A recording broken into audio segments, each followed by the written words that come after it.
Mesdames, Messieurs, bonsoir. Bienvenue à votre émission Éco-Politique qui est diffusée généralement sur Canal Kin le mercredi à 22 h et puis le jeudi la rediffusion toujours sur les antennes Canal Kin, mais cette fois-ci à 11 h. Et bien cette fois-ci, vous allez encore revoir une grande famille politique, les rassemblements des démocrates tshisekidistes. Vous les avez suivis, il y a eu beaucoup d'appels, même au niveau de Brazzaville. Ils sont revenus encore aujourd'hui. Ce soir, nous allons parler de l'actualité. Avec nos amis du RDT, ce soir, nous allons parler des activités du chef de l'État, de leur vision. Comme toujours, ils sont toujours en famille. Nous commençons par Madame Nadia Mouini, secrétaire nationale en charge des femmes. On fait d'abord l'honneur aux dames. Bonsoir, Madame. Bonsoir, Monsieur. Vous allez bien? Oui, très bien. Vous avez comment fait l'actualité à Canal Kin, hein? Vraiment. Et puis, il y a le coordonnateur Gustave Nsiala Ziminderi. J'espère que je n'ai pas massacré le nom en cordon. Oui, vous n'avez pas massacré. Ou peut-être l'accent Ziminderi. Oui, c'est Ziminderi. C'est Nsiala Ziminderi. Gustave Nsiala Ziminderi. Et puis il y a M. Marcel Kibonge, secrétaire exécutif national. M. Marcel, bonsoir.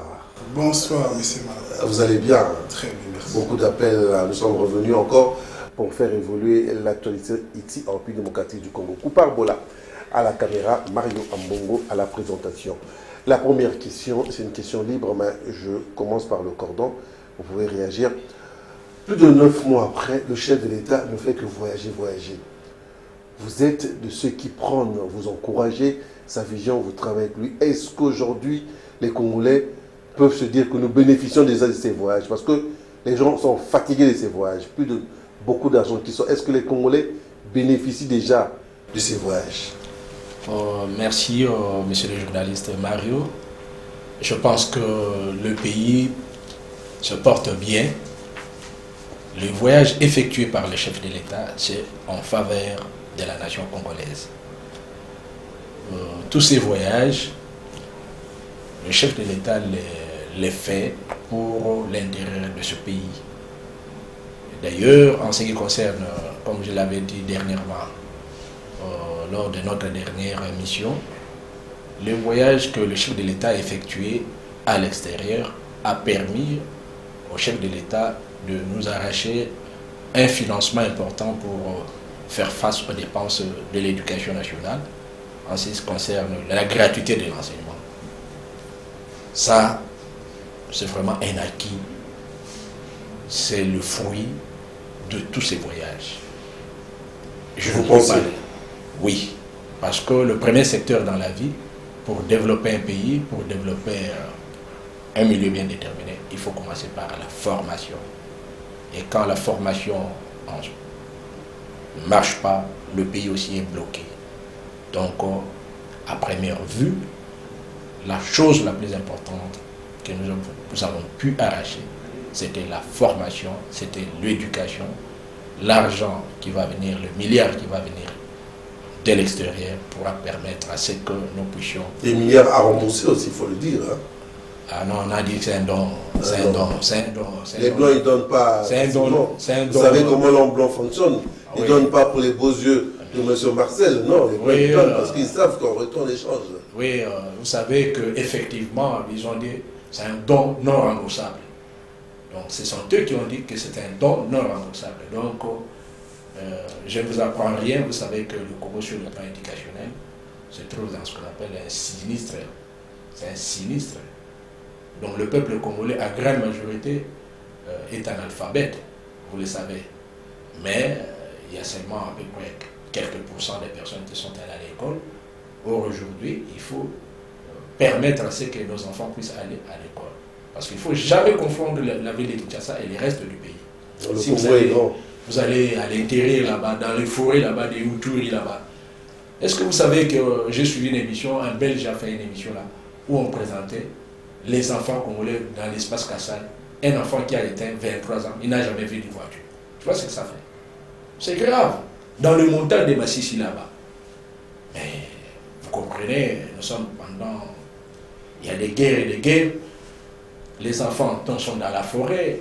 Quand est-ce qu'ils vont étudier? À l'équateur là-bas. Et c'est terrible. Je pense que le chef de l'État a l'obligation d'effectuer des voyages pour expliquer réexpliquer, obtenir des moyens pour faire face aux problèmes que nous avons à l'intérieur. Monsieur Marcel, vous êtes d'avis avec le coordonnateur concernant les multiples voix du chef d'État qui jusqu'à présent, les populations attendent les retombées? Oui, merci, M. Maire, pour la question. On revenait sur la même question. Vous savez que les chefs de l'État, c'est lui les gestionnaires, c'est lui les managers de ces pays. Il y a longtemps, les pays étaient isolés sur les plans diplomatiques. Nous sommes au temps de la mondialisation. On ne peut pas vivre à vase clos. Aujourd'hui, nous devons développer les commerces internationaux. Même si nous allons produire. Pour produire, il faut vendre à l'extérieur. À l'extérieur, il faut arracher les marchés. Il a la mission d'effectuer ces voyages-là. Ça fait partie de ses prérogatives. Cela prouve qu'il travaille. Il a du travail. Et le travail l'oblige d'aller à l'extérieur. Il y a des retombées positives. Aujourd'hui, j'ai vu à la télé Yuma avec la GECAMIL. La GECAMIL a repris son travail aujourd'hui. C'est parce que le président s'est déplacé, il a négocié, il a arraché des contrats, il a même mis des machines. Et aujourd'hui, la GECAMIL a ses propres machines. Alors qu'autrefois, on a voulu enterrer la GECAMIL au profit de Tenke Fungulu, mais des choses qu'on n'attendait pas. À l'époque, on ne connaît pas Tenke Fungulu, mais tel qu'il sort. Mais on a voulu enterrer ça. Les gens ont voulu détruire ces pays. Et c'est pourquoi on a voulu étouffer la GECAMIL. Mais aujourd'hui, la GECAMIL a commencé sa production. Ce sont les retombées du foyer de Félix. Et quand vous dites que la population n'a mal sélectionné, non, ce n'est pas ça. Les gens sont contents. On a besoin d'un président qui travaille. On a besoin d'un président dynamique. C'est ça, ce qu'on attendait des Fachi. Et les retombées sont là, comme le Cordon l'a dit. On a arraché $1 milliard comme un don. Ce n'est pas remboursé, c'est un don. Et aujourd'hui, la BAD nous a promis qu'en 2020, on aura des appuis budgétaires pour l'enseignement. Ça, c'est déjà acquis en 2020, grâce au voyage qu'elle a effectué. Donc, nous devons l'encourager dans ce travail. C'est quelqu'un qui travaille. Il ne voyage pas pour les bosser. Il travaille pour sauver ces pays. Il travaille pour améliorer les social de ces pays et les retomber sur là. Nous ne devons que l'encourager. Avant de prendre la deuxième question, Madame Nadia, vous avez une question à ajouter parce que actuellement, allez-y rapidement, je vous écoute. Oui, toujours dans la même chaîne d'idées, dans la même vision. J'encourage le chef de l'État à continuer encore ses voyages, puisque jusque-là, nous avions vu les retombées de ces voyages. En tout cas, c'est vraiment encourageant, puisqu'il doit sortir. Nous devons favoriser la coopération internationale, puisque ce pays en a besoin. Il doit asseoir son autorité, il doit, comment je peux dire, chercher le partenariat, oui, et puis assurer la sécurité nationale. Tout ça, cela nécessite des voyages, des contrats par-ci, par-là. Donc, on a besoin des entrepreneurs pour ce pays. Cela réduirait même le taux du chômage. Nous en avons besoin. Donc, j'encourage en tout cas. Bientôt, une année pratiquement, je crois que c'est déjà dans les 9 mois, bientôt 10 mois, 11 mois, au niveau du Parlement. Il faut dire la vérité que les choses piétinent. Les choses piétinent en termes de plénière. On a l'impression que ça ne traînait pas. Vous êtes une femme. Il y a même la présidente du Parlement qui est pratiquement menacée. Il y a une pétition en sourdine au niveau du RCC. Il faut dire les choses en face. Où on dit qu'on la traite d'incompétente. Vous êtes femme. Ça vous fait quoi pour on demande le départ de Mme Janine Mabounda? Merci pour cette question, M. Mario. C'est pour la première fois dans notre pays qu'une femme occupe ce poste ici, dans notre pays, au Congo. À peine Mme Janine Mabounda vient de passer 6 mois au perchoir du Parlement et on l'accuse d'incompétence, franchement. Je crois que ça ne tient pas. Donc, Mme Janine Mabounda, elle vient à peine de commencer son mandat, qu'on la laisse travailler. Arrêtons de la distraire. Cette dame, elle est à la hauteur, puisque ce n'est pas une première fois. Elle est une femme qui a fait preuve de beaucoup de responsabilités dans le pays, et en tout cas, c'est sans égal. Elle a été responsable, elle a fait preuve de savoir-faire, savoir-être. Une femme qui a du caractère, elle est stricte, elle est vraiment indépendante dans son esprit. Donc, ça ne tient pas. Et oui, vous avez raison, j'ai appris aussi. Il y a Mais ça vient de sa famille politique, madame. C'est sa famille Exact. politique qui demande. C'est ce qui est plus étonnant. Ça vient au sein de sa famille politique. On l'accuse d'incompétence. C'est par rapport à quoi? Moi, je pense qu'ils doivent chercher des raisons ailleurs. Tout ce que l'accuser d'incompétence, de manque du leadership, du charisme, c'est faux. C'est vraiment faux. Donc, laissons Mme Charlie Mabounda travailler. Et moi, j'ai l'impression, c'est au fait, on accuse, nous les femmes, puisque cette femme qui indirectement, en fait. indirectement, on accuse, nous, toutes les femmes. Donc, pour ne pas dire congolaises, même de l'Afrique. En fait, on veut nous faire retourner au machisme, l'androcentrisme. Donc, on veut faire croire que c'est l'homme qui est capable de mener, d'être diriger le Parlement, ou d'occuper ce genre de poste. Non, c'est faux. Elle est à la hauteur. Et on a fait preuve plusieurs fois. Elle est une femme vraiment, moi en tout cas, je pense que, et ces gens même qui ont signé cette pétition, je ne sais pas s'ils l'ont fait de bonne escient, ou s'ils étaient contraints de le faire. Non, ça n'a pas de sens. Donc laissez cette dame travailler calmement. En tout cas, je demande à toutes les femmes de briser le silence, puisque cette affaire nous concerne. Ça nous concerne. J'ai remarqué que toutes les femmes sont en train de la soutenir. Il y a des femmes qui sont en train, oui, ça même je suis en train vraiment j'apprécie comme la sénatrice Francine Mouyumba. En tout cas, elle a eu à intervenir, en tout cas, bien qu'elle est de sa famille politique, mais en tout cas, elle est contre cette pratique. Il y a aussi une députée, la provinciale, je crois Madame Marine Tinga, elle aussi, au niveau de l'Assemblée provinciale de Kinshasa, elle a brisé le silence. Elle a brisé le silence. Donc, bien qu'elle n'était pas dans la même famille politique comme exact, mais quand même, en tout cas, moi je pense que cette affaire doit être vraiment, je ne sais pas, j'interpelle le leader de cette famille politique, M. Joseph Kabila, de mettre un peu du calme et de l'ordre au sein de sa famille politique. C'est ce que moi vraiment je propose. Cordon, est-ce qu'il ne faut pas se voiler les faces, il faut dire les choses en face? Il y a cette épée de Damoclès en ce qui concerne, si possible, si les choses ne marchent pas, c'est des hypothèses, la dissolution du Parlement. Est-ce que le président a les moyens, si et seulement si, on dissout ce Parlement, de revenir aux élections, quand on sait que la priorité actuellement, c'est dans autre chose? Oui, messieurs les journalistes, votre question me fait rire. Vous savez, il y a une espèce de honte à la vie de certaines misères. Vous comprenez, pour nous, nous qui sommes au pouvoir, au jour d'aujourd'hui, nous n'avons pas besoin de théâtre au sommet de l'État. Ces gens, ils ne savent pas ce que c'est le véritable pouvoir. Ils sont là, en train de s'amuser avec le feu. Et nous disons ceci. Si vous voulez brûler cette maison-là, nous sommes prêts à vous aider. Parce que vous allez perdre la majorité au Parlement. Et nous, ça nous intéresse. Nous sommes prêts aussi. Pour rebondir. Mais oui, ils vont perdre la majorité. Et en ce moment-là, lorsqu'ils perdront la majorité au Parlement, nous irons aux élections. Et sachez que nous allons les battre aux élections de manière exceptionnelle. Donc pour nous, qu'on arrête un peu ces gérants qu'ils sont en train de faire au Parlement là-bas. Madame Mabounda, elle est présidente, mais vous comprenez qu'elle est présidente du Parlement. Ici, c'est la nation congolaise.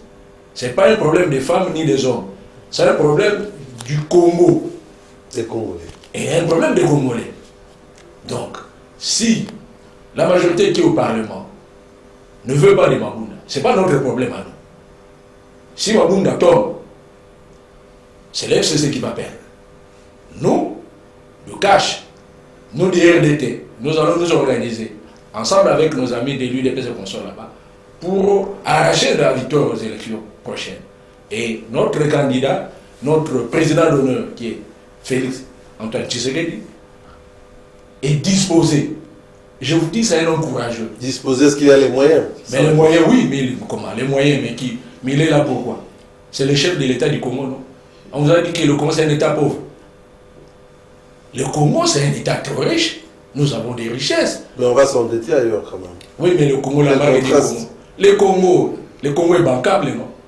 Nous avons des moyens financiers. Nous pouvons signer des accords. Le contrat chinois.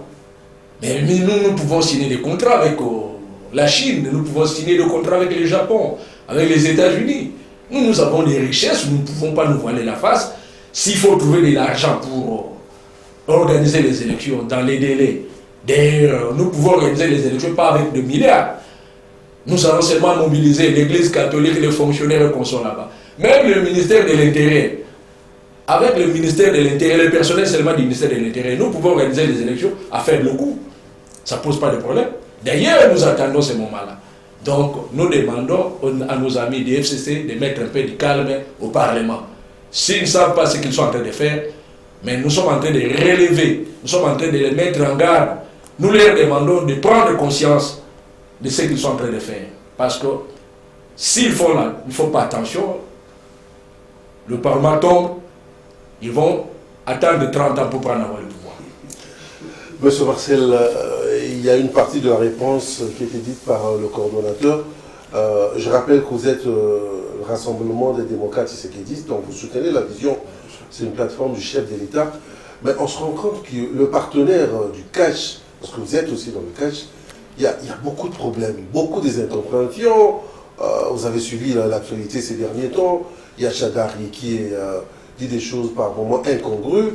Il y a la réaction de l'autre côté du CG Kabouya. Qu'est-ce qui se passe? Qu'est-ce qui ne va pas? Est-ce qu'on va toujours continuer dans ce genre de partenariat? Vous estimez que c'est fiable ou il y a déjà moyen de créer une rupture?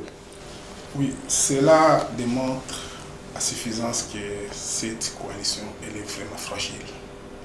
C'est comme s'ils ne se rendent pas compte que nous sommes en coalition. Je reviens sur le cas de Chadari. C'était lors d'une matinée politique. Au Qatar. Il est libre, c'est une activité politique. Il a tenu des propos que tous on a suivis. Mon Dieu, est-ce qu'on est obligé de les répondre? Chadari a dit que c'est le président Kabila qui est l'initiateur ou c'est lui qui a commencé la gratuité. Parce que c'était inscrit dans la Constitution. Je ne pense pas que le CG Kabouya était obligé de répondre à cette question. C'est trop bas pour Chadari. La Constitution n'est pas l'œuvre d'un individu, mon Dieu. Cette Constitution a été élaborée par le gouvernement 1+4. Et elle a été soumise au référendum. Nous, la population, nous avons voté cette Constitution. Je me rappelle, j'ai lu, bien que le président à cette époque l'avait donné un mot d'ordre pour dire qu'il ne votait non. Mais nous, comme on l'a dit, on a voté oui. La Constitution est passée et elle a été promulguée par Joseph Kabila.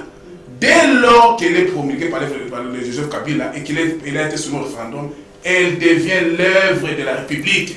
Personne ne peut réclamer la paternité de cette constitution. Ça, c'est des 1. Donc, il ne fallait même pas répondre à cette question-là parce que c'était d'abord trop bas pour Chadar dire que c'est Kabila. La constitution n'est pas l'œuvre de Kabila, c'est l'œuvre de la République. Okay? Même au Parlement, vous êtes député, vous proposez une loi. Dès que cette loi est soumise au débat et qu'elle est votée, promulguée, elle devient l'œuvre de la République. Et cette loi est opposable à tout le monde, même à l'initiateur. Donc c'est un faux débat, c'est trop bas. Ça, il ne pouvait même pas répondre à cette histoire. Il parle même de son retour, le retour de Kabila. On dirait que ça fait peur à l'UDPS et à ses partenaires. La base avait raison qu'il faut qu'il y ait rupture. Ça fait peur, ça vous fait peur le retour de Kabila? Bon, Kabila n'a jamais pris son vacances. Il est toujours actif, il est sénateur. Je me rappelle, pour former le gouvernement, qui a décanté la situation. Nous savons que Kabila est arrivé à l'OCTE à 23h. Il a négocié avec Fatih. Donc il a été toujours actif et il le sera toujours. Maintenant, son retour sur la scène politique. Il projette que Kabila soit candidat en 2023. Cela prouve que cette coalition, elle est fragile. Si vous êtes en coalition avec quelqu'un et qu'il sait qu'en 2023, on ne peut pas Félix, et aussi prépare Kabila, il doit avoir des arguments. Mais pour avoir les arguments de faire passer Kabila, si, entre guillemets, c'est le président de la République, mais il doit empêcher l'actuel président de réussir dans sa mission. Ah, c'est une logique. C'est ça le problème. Donc ils vont vous mettre les bateaux des roues pour dire que voilà, vous avez échoué. Vous avez échoué. Donc Kabila passe pour dire que non, ils ne sont pas ensemble. C'est que la base est déjà suffisamment avertie. Avertie pour dire qu'ils ne sont pas ensemble. Donc ils ne vont plus faciliter la tâche. Si ces propos-là s'avèrent vrais, ils ont tout intérêt à compliquer Félix dans son mandat pour avoir un argument en 2023. C'est là où il ne faut pas être naïf. Il ne faut pas être naïf dans cette coalition. Elle est vraiment fragile. Bon, laissez le temps au temps. Moi, je pense que l'UDPS, qui est notre partenaire, c'est un parti phare quand même. Un parti phare ne peut pas être là pour répondre à toutes les provocations. Non, il devait se calmer par rapport à cela. Bon, c'est une affaire entre l'UDPS et le PPRD. Nous sommes partenaire de l'UDPS. L'UDPS c'est notre allié. Nous sommes les RDT, nous sommes un rassemblement des partis politiques. Nous pensons que ce n'est pas opportun. Et pour revenir au cas de la dissolution du Parlement, non, on ne servait pas un bon matin comme ça pour dissoudre le Parlement. Il y a des procédures. Il faut que le président arrive à démontrer que la coalition est impossible. Jusque-là, la coalition marche. Parce qu'on n'a pas empêché la formation du gouvernement. Jusque-là, la coalition marche. Je ne vois pas qu'on a empêché un projet de président. La coalition, quand elle devient, si on empêche au président d'appliquer sa vision, là, il peut dissoudre. Tout ce qu'il a proposé passe. Le gouvernement est passé, le budget est passé de 7 000 à 10 000, on n'a pas bloqué ça. C'est ce qui a causé maintenant les problèmes à Jeannette Mabunda. Non, à Jeannette Mabunda. On voulait qu'il bloque cette histoire-là. Comme c'est quelqu'un qui a, tel que madame l'a dit, l'indépendance d'esprit, il est resté rationnel. Non, on ne peut pas bloquer. Le pays doit aller de l'avant. Il n'est pas là pour servir le PPRD. Il est là pour servir la nation. La question, je la pose aussi à tout le monde, madame. Mais on a comme l'impression qu'à chaque fois que le chef d'État pose des actes pour la République, eux, ils vont toujours, enfin, le partenaire, toujours de l'autre côté pour essayer de faire à sa façon. Vous vous souvenez que le chef de l'État, au niveau de l'Europe, a même décidé d'entreprendre des démarches en rapport avec les sanctions contre les partenaires FCC. Et là, eux, de leur façon, à leur manière, eux aussi sont revenus. C'est comme s'ils doutent un peu de la volonté du chef de l'État. Non, madame peut prendre. Oui, c'est ça le problème que je disais que la coalition elle est vraiment fragile. Bon, à chaque fois que le président propose un acte pour l'avancement des pays, il contredit ça. Vous vous rappelez même pour la gratuité. Dès que le gouvernement était formé, la première sortie des ministres de l'Éducation, Willy Bakonga, c'était d'abord pour dire non, c'est pas au deuxième, c'est jusqu'à la sixième primaire. De là, vous voulez un peu bloquer l'affaire, mais c'était passé. Donc, c'est pas propre. Hein? Cette coalition n'est pas sincère, ils ne jouent pas frangé. Et les présidents doivent ouvrir les yeux, doivent ouvrir l'œil par rapport à cela, pour voir que non, je suis en coalition avec les gens qui ne jouent pas frangé, et il doit être prudent parce qu'à 2023, il a un bilan à présenter, à défendre. Donc il doit être trop regardant par rapport à les comportements. Oui, quand vous avez ajouté, oui, juste, avant que vous voilà. madame aussi. Okay. Moi, je veux vous dire tout simplement ceci. Vous savez que dans ces pays, nous avons connu beaucoup d'assassinats et beaucoup de morts. Il y a eu ce qu'on appelle 6 millions de morts dans ce pays. Vous pensez que lorsque nous sommes partis à Sun City, nous de l'opposition, nous sommes partis nous amuser? Non. D'ailleurs, si vous lisez l'acte de transition qui dit que tous les crimes de guerre sont des crimes imprescriptibles, en soi, M. Mario, nous allons demander d'ici là la mise en place d'un tribunal international pour juger les crimes de guerre au Congo. Parce que ce dossier, nous l'avons signé à Sun City, et pour empêcher qu'il y ait d'autres crimes dans ces pays, il faut une structure internationale pour juger de ces crimes de guerre. Rappelez-vous de ce qui s'est passé au niveau de Kisangani. 2 armées se sont battues là-bas. Ces gens sont morts. Ils ont droit à la justice. Monsieur Mario, rappelez-vous des gens qui sont morts, qu'on a enterrés à Malukula. Ils ont droit à la justice. Et nous ne voulons pas, nous, au niveau du RDT. Je m'excuse, même le dossier d'hier, c'est une question d'actualité avec le ministre de l'Intérieur, M. Doli Makambo. La population demande qu'il y ait une vraie justice. Mais oui, nous demandons la mise en place d'une justice distributive pour freiner les élans de tous ces seigneurs de guerre-là, de toutes ces personnes-là qui n'ont pas la culture du respect des textes, le respect des normes, le respect de la justice. Je pense que l'État doit devenir fort. L'État doit mettre en place des structures qui puissent diminuer ce genre de choses. Permettre à ce que les dirigeants qui sont en train de diriger ces pays puissent vraiment sentir que, ou comprendre que quand on dirige un pays, on respecte la loi. Il y a trop de légèreté dans l'exercice des fonctions de certaines personnalités. Dans les institutions, en fait. Dans les institutions. Tu vois, on prend une arme, on met à la disposition de quelqu'un et il va quelque part, il tire sur quelqu'un. Ça ne va pas. Une personne à qui on remet une arme, un policier qui est bien formé, doit avoir ce qu'on appelle la maîtrise de soi. Mentalement équilibré aussi. Oui, équilibré. Mais qu'est-ce que nous constatons? Mais le peuple est devenu la risée des policiers, ça ne va pas. Pour ce faire, nous, des RDT, nous, membres, qui sommes venus tout droit de l'UDPS, nous, avec nos alliés, nous sommes obligés de mettre un état de droit ici, dans ce pays ici. Peu importe le temps que ça prend. Non, peu importe le temps. Donc, ça devient vraiment une priorité. Les chefs de l'État doivent taper du poing sur la table pour redresser la nation. Et pour redresser la nation, redresser le Congo, il faut des dirigeants qui soient efficaces. Nous ne voulons pas dire des gens forts, non. Il faut des institutions fortes. C'est ce que nous sommes en train de réclamer. Madame Nadia, vous avez un mot à ajouter. On parle de la justice, on parle des relations avec le partenaire de la FCC. Vous avez suivi, M. Marcel, le cordon, vous avez un mot à ajouter? Comme vient de dire le Congo, lui, c'est, selon moi, je pense qu'il y a un problème au niveau de la gestion. Donc, nous ne voulons plus de la gestion ancienne, nous voulons d'une gestion actuelle. Donc, j'ai l'impression que c'est là où il y a des problèmes. Au niveau des animateurs. Exact. Donc, sur la justice. c'est ça. Donc, on doit laisser que le pays évolue.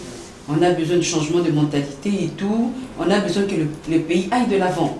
Donc, c'est juste ça, c'est ce genre d'approchage. Donc, oui, Cordon, oui. Monsieur Mario, vous savez, pour diriger un pays, il faut d'abord, je l'ai dit, d'abord la discipline. Dans l'armée, on dit la discipline est la mère des armées. Nous demandons au chef de l'État, nous demandons la mise en place où que le chef de l'État puisse asseoir rapidement ce qu'on appelle les états généraux de l'armée. Parce que l'armée doit faire son évaluation. Parce que dans cette armée, on ne comprend pas. Il y a eu des troupes intégrées, mixées. On ne sait pas qui est soldat, qui est policier. Nous avons les généraux. Mais ça devient un peu trop compliqué. Trop compliqué. Il faut, nous, des RDT, nous demandons à ce que les chefs d'État puissent convoquer ce qu'on appelle les états généraux de l'armée et des services de sécurité. Comme ça, on peut décoller facilement. Vous parlez du RDT, très bonne question. Rassemblement des démocrates Tshisekedi, plateforme, vous soutenez la vision du chef de l'État, mais vous n'êtes pas au gouvernement. Quand on parle du RDT, parce que ce soir, peut-être que les gens seront étonnés de dire, ah, voilà même pas du RDT. Mais RDT, on a tendance à dire que ce vraiment pas les faces, c'est M. Sylvain Moutomboké dans le gouvernement. Qu'est-ce qui se passe aujourd'hui? Expliquez aux téléspectateurs la logique réellement, qu'est-ce qui se passe? Oui, merci beaucoup, M. Mario. De manière générale, je dois commencer d'abord par vous dire que les RDT, ce n'est pas une musique. Les RDT, ce n'est pas une musique où les amis qui sont venus du Katanga ou du Kassai, ils se mettent ensemble en train de fabriquer. Non, les RDT a commencé par des cadres avérés de l'UDPS. Avec combien de partis politiques déjà? Oui, le RDT a commencé avec 2 partis politiques, dont le parti phare, l'Union des démocrates pour le développement et le social, donc l'UDDS. Et un autre parti qu'on appelait Égide, qu'on appelle Égide. RDT, donc, c'est le regroupement de 2 partis politiques. Je dis bien 2. Et celui qui vous parle, c'est M. Gustave Siala Zimindere, président national de l'UDDS, aujourd'hui coordonnateur national du RDT. RDT, pour l'instant, se retrouve dans ce qu'on appelle la structure qu'on appelle le gouvernement. Mais la personne qui est dans ce gouvernement-là n'est pas du RDT, il est de l'UDPS. Comment donc ne nous amenez pas dans ce débat-là. Mais lui, il parle au nom de l'UDPS là-bas. Oui, monsieur, rationnel et logique. Monsieur qui est là est membre de la Convention nationale démocratique de l'UDPS. C'est un usurpateur. Il est membre aussi de la question que je vous pose. Il est membre dans la commission des disciplines de l'UDPS. Donc, nous, RDT, nous l'avons déjà élagué il a été mis de côté, nous l'avons démis de ses fonctions, il n'a plus qualité de nous engager. Parce que nous, membres fondateurs et signataires de la charte, nous avons demandé, conformément à notre charte, de le mettre de côté parce qu'il a modifié, il avait modifié la charte et il a modifié la charte de manière unilatérale et il a fait la réforme de manière sauvage. Donc nous avons estimé bon, selon nos textes, de le mettre de côté. Mais par erreur politique, on n'a pas compris, il s'est retrouvé dans ce gouvernement.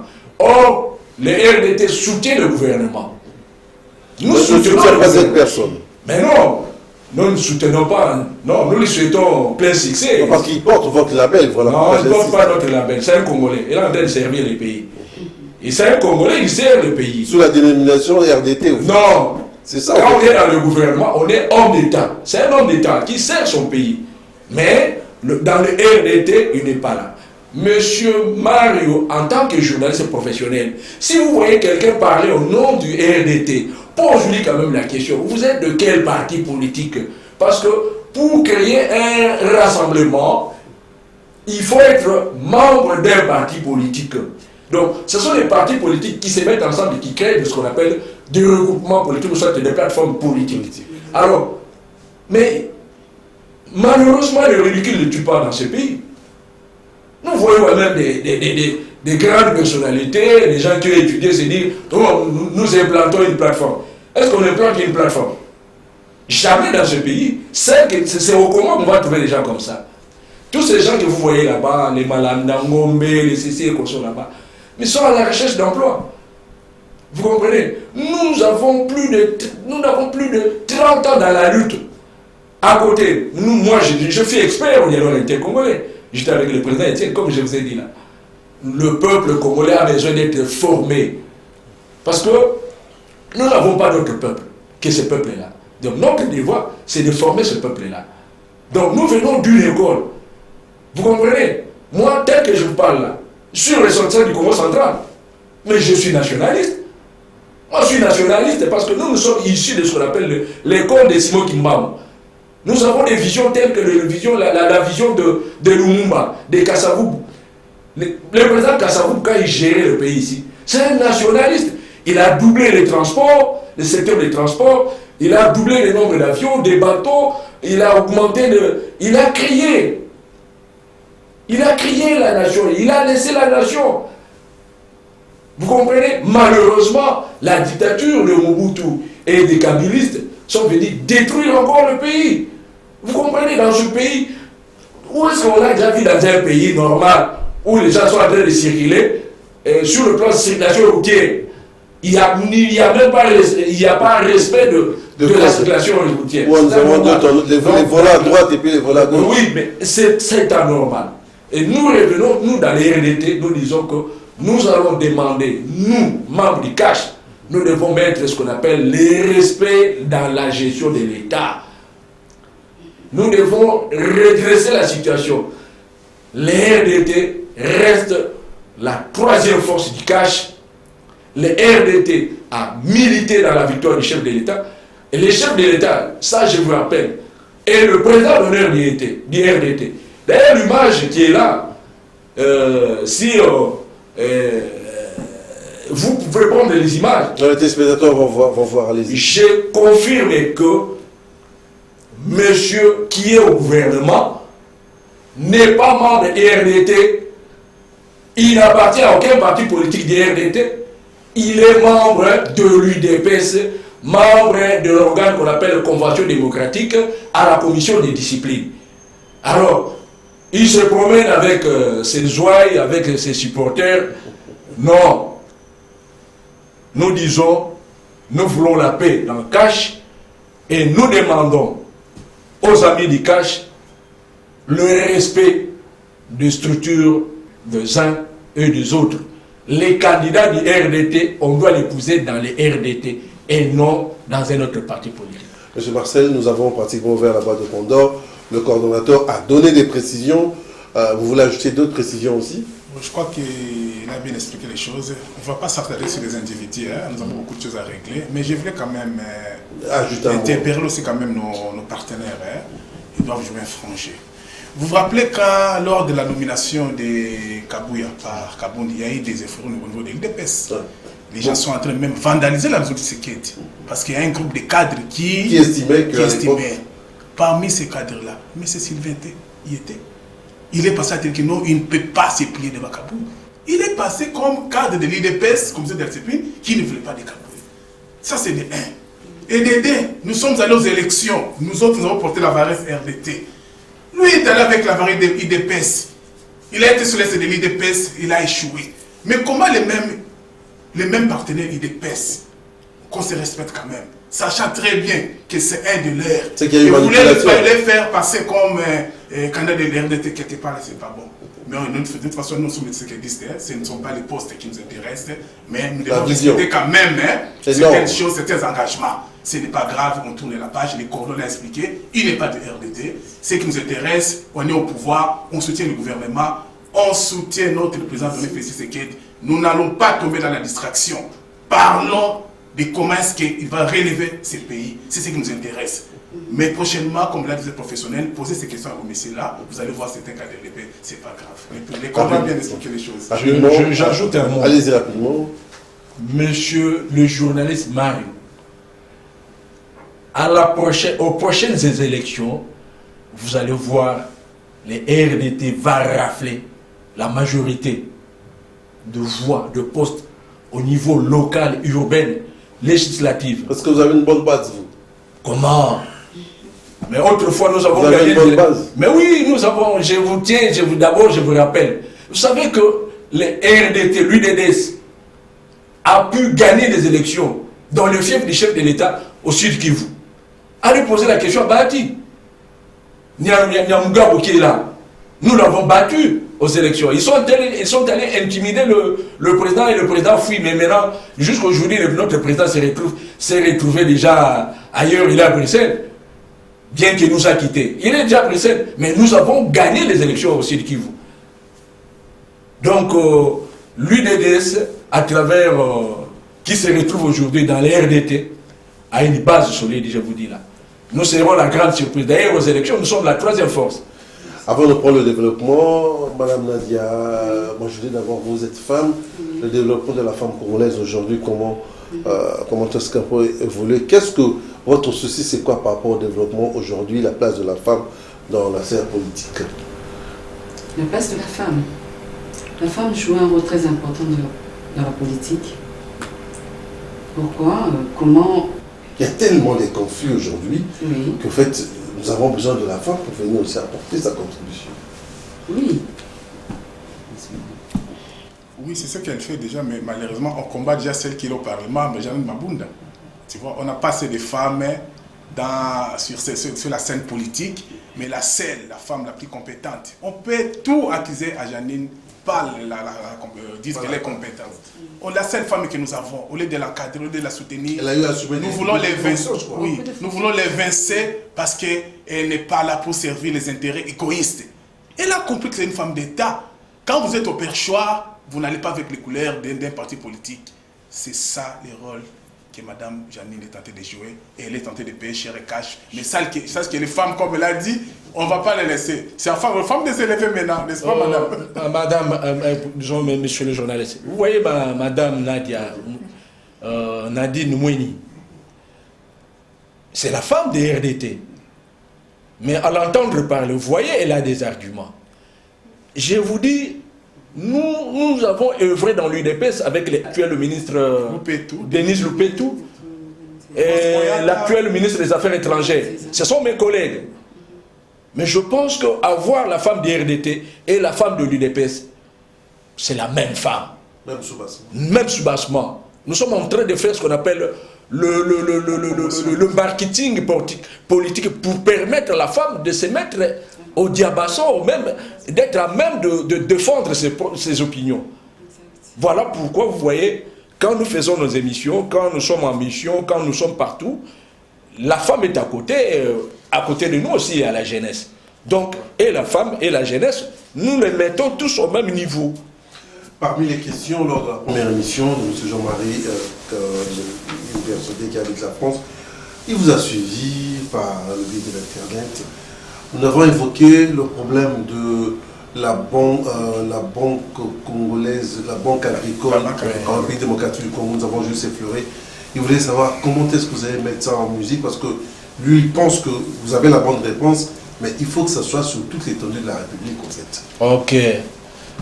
Monsieur Mario, nous, dans le cadre de l'IRDT, à travers l'IDDS, nous avons déjà élaboré par des études bien élaborées. Nous avons prévu que le développement du Congo devait venir tout droit d'abord du secteur agricole, donc agro-industrie. Donc d'abord, comme nous sommes un grand pays et sous-peuplé, ça nous devons le savoir, nous devons d'abord permettre à ce que le Congo ait ce qu'on appelle la paix. Et quand il y a la paix et la sécurité, nous allons remettre le peuple au travail. Comment? La mise en place des banques agricoles à travers ce qu'on appelle les territoires. Encourager les coopératives. Encourager les coopératives. Je donne un exemple. Selon nous, nous disons un paysan, un chiffre pris comme ça, chaque paysan, chaque éleveur ou chaque pêcheur pourra bénéficier d'un montant de 500 $. Mais remboursable à court terme, selon les calendriers agricoles. Mais le pays, le chef de l'État, le président Félix, est censé prendre langue avec les grandes banques de manière responsable pour obtenir un crédit. Je donne un exemple, à supposer 5 milliards de dollars ou 3 milliards de dollars et les redistribuer à plus ou moins 10 millions de Congolais. Mais ces crédits, ce n'est pas pour les villes, c'est pour ce qu'on appelle l'espace rural. Parce que les gens confondent. Oui. Donc, cet argent sera destiné pour les territoires. Ces gens seront obligés d'instaurer ce qu'on appelle les cantonnages manuels. Ils seront obligés de faire des champs. D'abord, tels que les haricots dans les Kivu, n'est-ce pas? Le maïs dans les Kasaï et les Katanga, la relance de la cueillette, de ce qu'on appelle la récolte des huiles de palme, produits à l'Équateur, le Bas-Congo, Bandundu, pour les vendre dans ce qu'on appelle les zones du sud, telles que les Katanga, là où il n'y a pas d'huile de palme.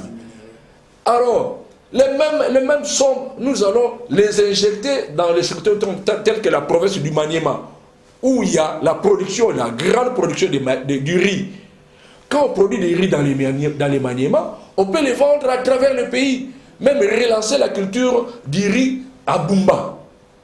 Donc, le Congo n'a pas besoin d'exporter, le Congo peut faire ce qu'on appelle les commerces internes.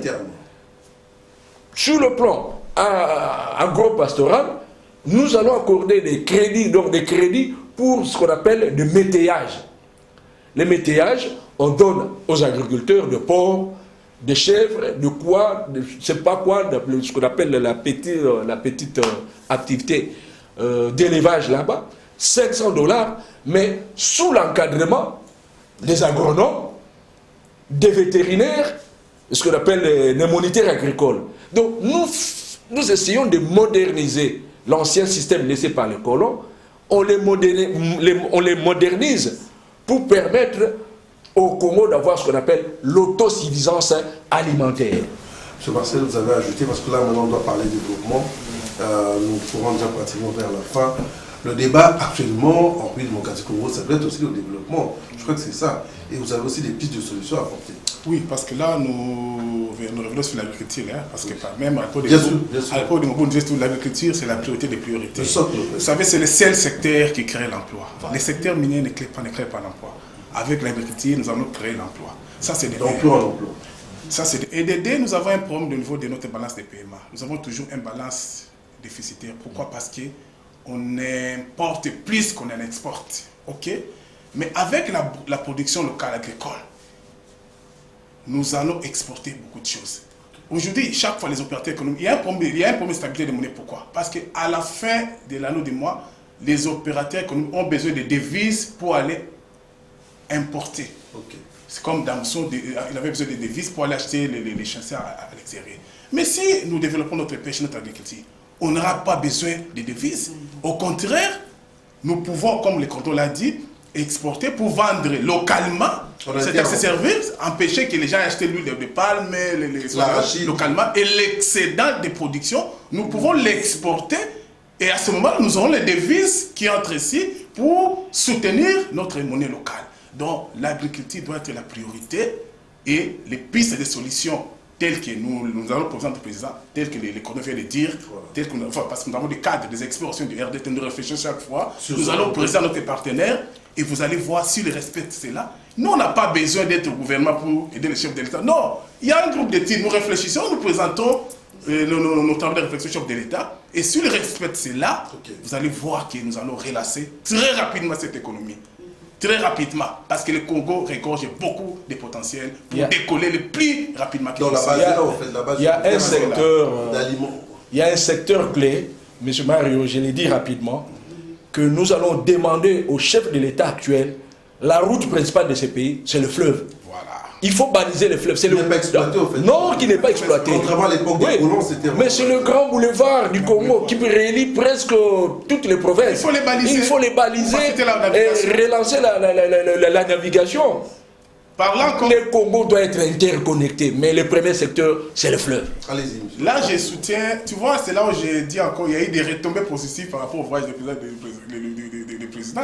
Il est allé à Russie. Oui. Il a négocié avec l'entreprise russe pour venir relancer le chemin de fer ici. Oui. Je crois dans 10 jours, les experts vont venir pour travailler. Voilà. Ce sont les retombées de voyage. On a besoin de chemins de fer. C'est pourquoi Stanley pouvait dire, sans chemin de fer, le Congo n'est pas un pays. Il savait pourquoi. Il ne faut pas un pays. Voilà. Voilà, Nadia, vous avez suivi le débat. Oui. Le Congo doit se développer impérativement et rapidement. Ça. On dit qu'il y a même les moyens, mais il faut une bonne politique, je crois. C'est ça. Nous avons plus de 120 millions d'hectares. Voilà. Donc, cela est possible. À nous de travailler. À nous de travailler. Avec les cultures comme vivrières et pérennes. Donc, cela est possible. Comme l'a dit M. Marcel, c'est la réduire le taux du chômage, ça va nous faciliter à faire un commerce externe. Donc c'est vraiment quelque chose à encourager pour le développement de notre pays. Nous en arrivons pratiquement à la fin, mais je voulais un peu le mot, la vision du RDT par rapport à l'année 2020 qui commence bientôt. Il faut dire que nous sommes déjà au mois de novembre. Oui, je crois que c'est ça.